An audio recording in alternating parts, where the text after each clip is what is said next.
Have you ever gotten up from your chair after watching your favorite show or reading the paper, taken a few steps toward the kitchen, and suddenly felt that your legs just aren't quite as willing to carry you as they used to be?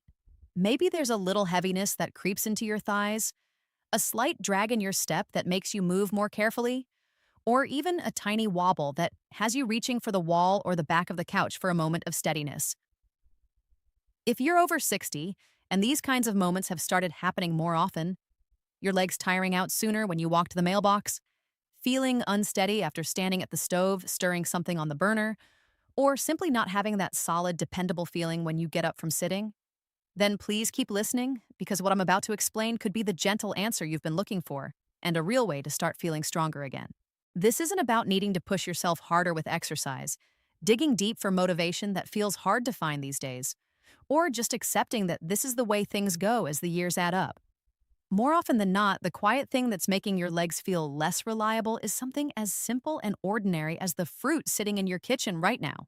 And for more than 20 years, I've worked closely with people just like you, helping them keep their strength, move with confidence, and stay as independent as possible for as long as possible.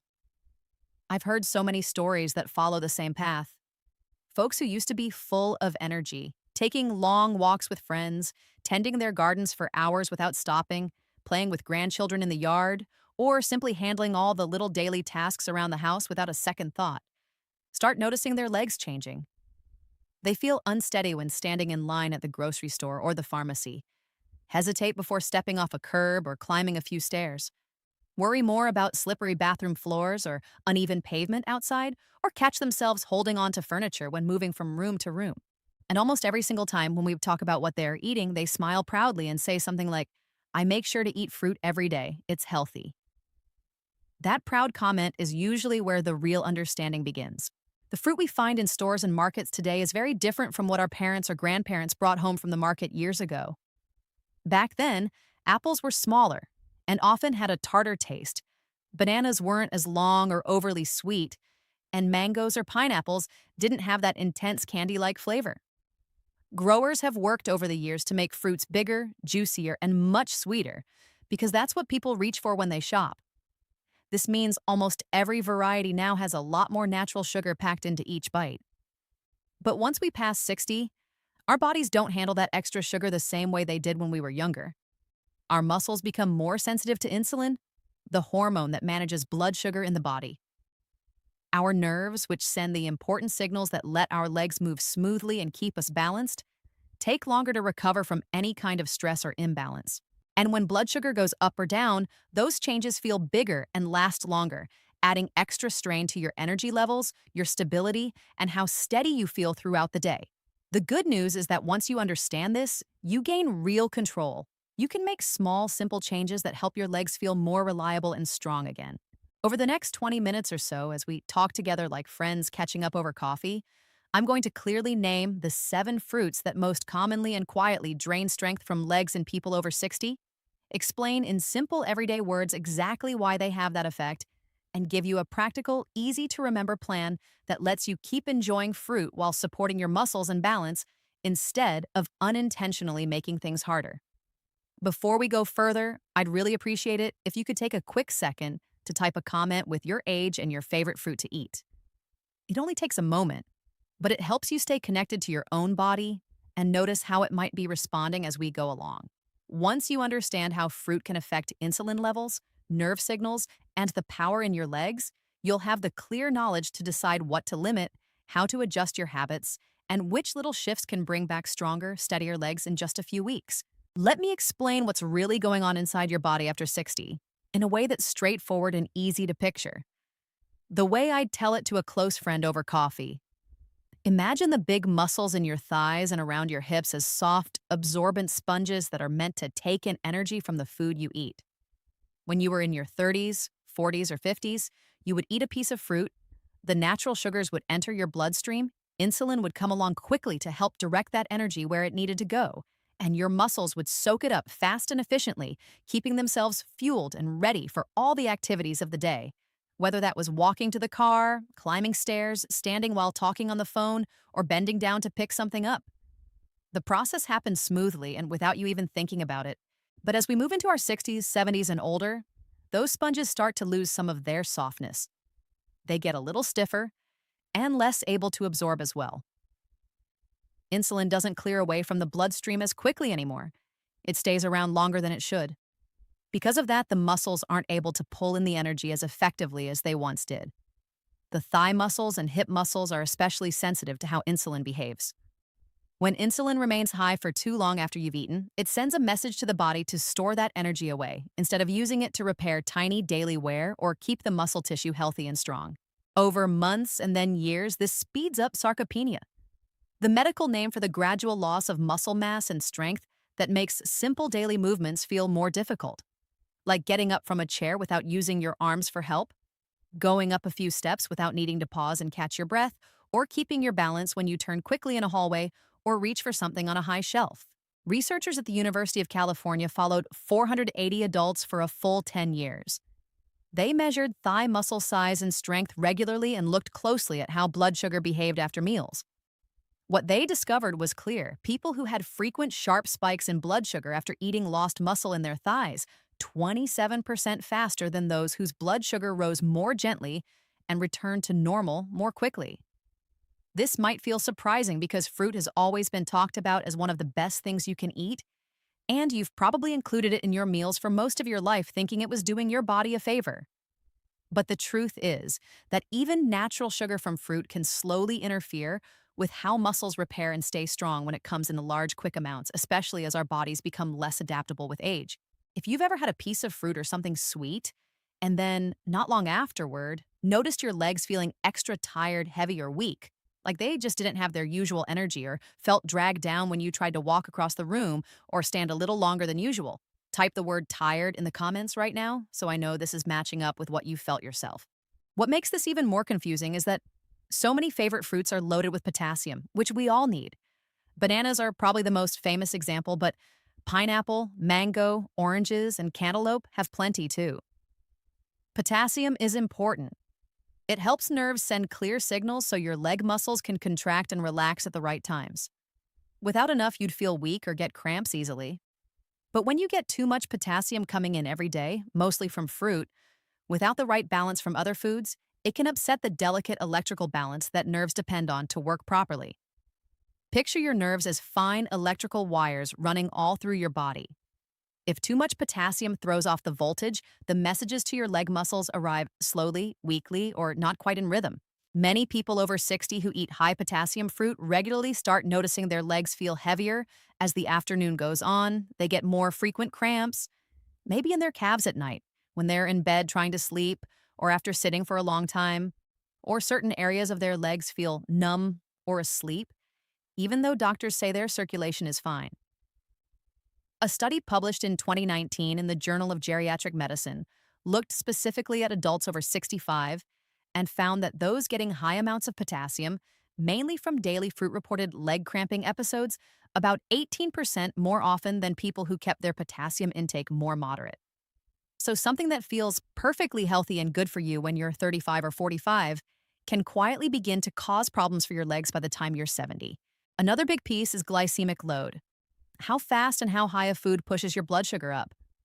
Fruits like grapes, mangoes, and watermelon taste light and juicy, but they send sugar into your blood very rapidly.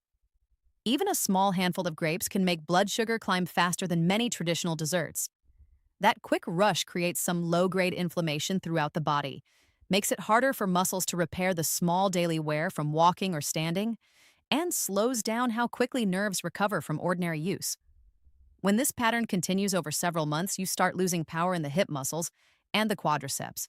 The large front thigh muscles that act like stabilizers and help you stay balanced, push forward when walking, or steady yourself when you change direction. Researchers connected with Harvard followed 600 adults for 5 years, keeping track of their fruit choices and measuring their leg strength several times. They saw that those who ate a lot of these high glycemic fruits had about a 15% drop in leg muscle strength over that time, and this happened even when their exercise routines stayed about the same. One of the most common mistakes is eating fruit by itself first thing in the morning when your stomach is empty, or blending several pieces into a big smoothie. Both let the sugar hit your bloodstream even faster and harder because there's nothing else to slow it down. Fiber plays a huge role here too. When you eat whole fruit with its natural fiber, that fiber acts like a gentle speed bump, slowing sugar absorption so your muscles get a steady, manageable supply of energy instead of a sudden flood. Unfortunately, many popular ways of eating fruit today remove or greatly reduce that protective fiber. Fruit juice has almost none left after it's pressed. Dried fruits like raisins, dates, or apricots pack the sugar tight while cutting the fiber way down per bite. Smoothies break the fiber into tiny pieces so it doesn't slow absorption the way chewing whole fruit does. It's almost like trying to water a plant by blasting it with a high-pressure hose instead of using a gentle watering can. The plant gets swamped and can't take it in properly, and a lot just runs off.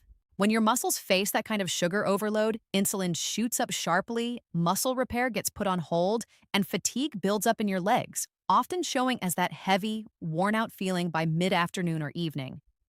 In a 2021 research project in Europe, scientists followed 320 older adults and compared how their bodies handled fruit with plenty of fiber versus fruit with low or reduced fiber.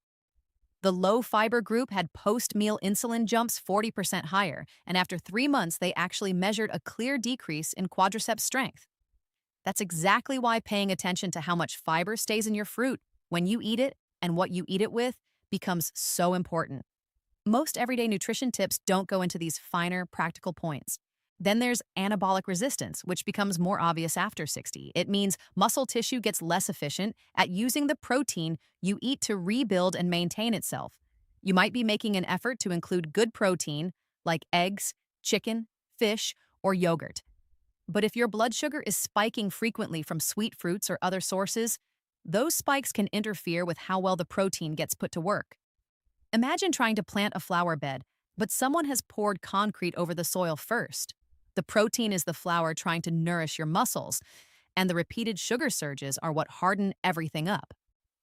Scientists at Boston University studied this carefully and found that older adults with regular sharp increases in blood sugar after eating showed muscle protein synthesis, the process of building new muscle tissue, 32% slower compared to people who kept their insulin responses more controlled. When you put all these pieces together, the extra sugar in today's fruits, the high potassium in many popular choices, the loss of fiber and how we prepare them, and the natural changes in insulin sensitivity and muscle responsiveness that come with age, it creates this hidden, ongoing drain on leg strength that most people never connect to their daily fruit habit. If any of this is sounding familiar, if your legs sometimes feel heavy, wobbly, or unusually tired after you've had fruit, feel free to type the word balance in the comments so I know you're recognizing your own experience. You might be wondering why some older folks seem to eat fruit every day and still keep good leg strength and steady balance. The difference almost always comes down to having an effective strategy rather than just eating fruit randomly throughout the day. And that's exactly what I want to share with you next. Let me tell you about Margaret, who was 71 when she first came to see me. She was a very independent woman who took real pride in looking after herself, especially her eating habits. Every single morning without fail, she would prepare a big, colorful bowl of fruit, sliced bananas, a generous handful of grapes, chunks of fresh pineapple, and ripe mango pieces. She felt good about starting her day that way and thought it was giving her the energy and vitamins she needed. But come early afternoon, usually around 2 or 3 o'clock, her legs would start feeling weak and unreliable. She began avoiding stairs whenever possible. She'd hold onto furniture or walls when moving through her house, and deep down she was starting to accept that maybe this was just what happened as you got older. When we sat down together in my office, she looked at me with genuine confusion and a little frustration in her voice. She said, "Dr. Kent, I really don't get it. Everyone tells me I eat so healthy, so why do my legs feel this heavy and tired all the time? I used to be able to do everything without thinking, and now I feel like I'm slowing down." We decided to try something different using what I call the fruit protocol, which is really just a simple, memorable way to organize the best timing, the smartest food combinations, and sensible portion sizes. We took out those very sweet, high-sugar fruits she was used to and instead introduced small amounts of lower-sugar options like fresh berries and crisp green apples, but always eaten after she'd had some protein in her meal. We didn't make her give up fruit completely. We just changed how and when she enjoyed it. After only 3 weeks, she came back amazed at the difference. Her legs felt noticeably stronger and more dependable. She was able to go up and down stairs without needing to pause halfway. She could walk farther than before without feeling exhausted, and she told me with a big smile and tears in her eyes, "For the first time in a long while, I actually feel like I can trust my legs to carry me where I need to go." My husband even noticed I was smiling more and moving around the house like my old self. When we measured her progress, her quadriceps strength, the power in the front thigh muscles, had gone up by 18%, her balance test scores improved 22%. And on a scale where she rated her daily fatigue from 1 to 10, she dropped from a 7 down to a 3. That kind of change in such a short time meant she was getting her independence and confidence back, and she felt like she had her life back in her own hands. Then there was Robert, a 74-year-old gentleman who really enjoyed his routine. Every morning he would blend up a big smoothie with a whole banana, lots of mango chunks, a generous splash of orange juice, and some yogurt to make it creamy. He looked forward to it as a healthy start and thought it was giving him a good boost for the day. But by mid-morning, often before lunchtime, his legs would start giving out on him.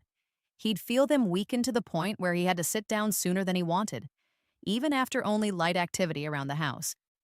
He kept thinking it was simply age catching up with him, and there wasn't much to be done.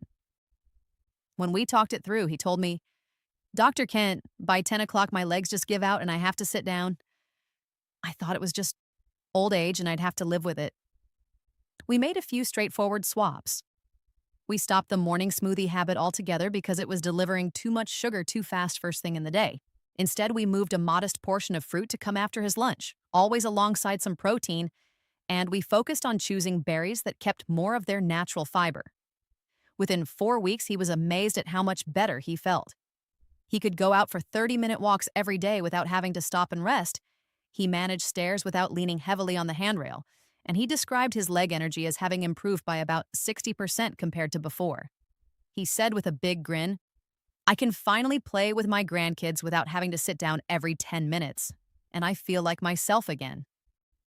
When we checked the science-based measures, his muscle protein synthesis rate, the speed at which his body was building and repairing muscle, had increased by 25% from where it started. Stories like Margaret's and Robert's show very clearly that the goal isn't to eliminate fruit from your life completely. It's about learning to choose the right kinds, eat them in reasonable amounts, and time them thoughtfully so they support your body instead of quietly working against it. When people follow these steps consistently, the improvements tend to build in a very predictable way. During the first week or so, most notice a subtle but welcome lift in their daily energy, and their legs start feeling a little lighter, right after meals instead of weighed down. By the end of the second week, that sense of fatigue begins to fade noticeably, and they feel more secure, taking short walks or moving around the house without second-guessing their balance. Moving into weeks 3 and 4, the changes become easier to measure and feel. Leg strength picks up enough that climbing a flight of stairs feels less daunting. Standing for longer periods doesn't tire them out as quickly, and overall mobility starts feeling more reliable. After about 4 weeks and continuing onward, the gains tend to settle in for the long term. Leg strength holds steady or even keeps improving slowly. Balance becomes noticeably better in everyday situations, and the worry about falling starts to fade into the background. This kind of progress doesn't come from forcing yourself to do more intense workouts every day. It comes from deliberately stopping the hidden habits that were quietly wearing down your muscles without your knowledge. I want to be very straightforward about some important precautions so you stay safe while making these changes. The Fruit Protocol is a helpful dietary strategy designed to support muscle health and mobility, but it is not a replacement for medical treatment or a guaranteed cure for conditions like sarcopenia or any other chronic health issue you might have.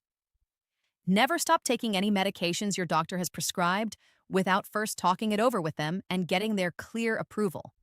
If you live with kidney problems, diabetes, very strong insulin resistance, or any other serious medical condition, please check in with your physician before you adjust your fruit intake or make other dietary shifts.